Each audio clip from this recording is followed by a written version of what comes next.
Thank you for coming on AURN. Curtis, let's talk about this. You talking about being founder of Real Men Teach. First, define what you mean by that and what that means associated to why you are here today. Real Men Teach is a national movement to recruit and retain men in education.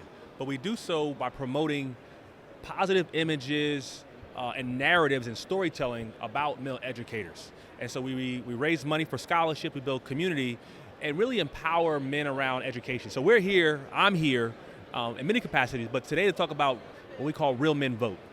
We really want to make sure that brothers, particularly in education, are getting out to vote locally, state, and federal, understanding the power and impact that local elections for school board members, state legislators, governors, and presidents have on education in their community and in their schools. So let's talk about that, because so many times we talk about the office of the president. We use words like democracy, but that doesn't always translate to people in the community.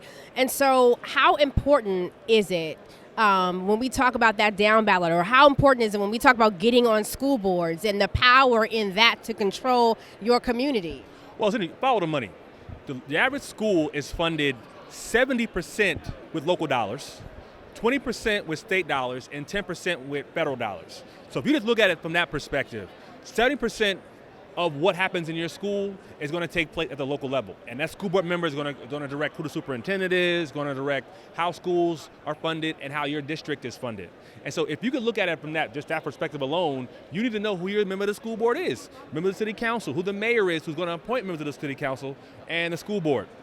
Your tax dollars, where they go, are incredibly important. So again, we want Kamala Harris, we want Tim Walz, but we also want to make sure that you know who your local officials are. Get out and vote. Brothers, your vote counts so much. I tell people, if it didn't matter so much, they wouldn't try so hard to take it from us. And so they want to take it from us for a good reason, because they understand our power. So what do you feel in this election this year is at stake? There's so much at stake. Obviously, we know democracy is at stake, money is at stake. Every generation has a certain window of time that can impact them for the rest of their lives. So right now, this vote is around what schools look like, what teachers look like, whether they are diverse, whether we have minority, whether you have affirmative action, whether you have DEI, what's happening in the schools, in the books themselves. Are they banning books?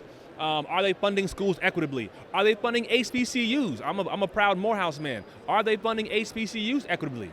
And so that's so much at stake, in addition to all the other things: women's rights, reproductive rights, transportation funding, healthcare funding, all the things that we know are incredibly important. But when it comes to education, we can't miss this window of opportunity to make sure that our next generation is better off than we are.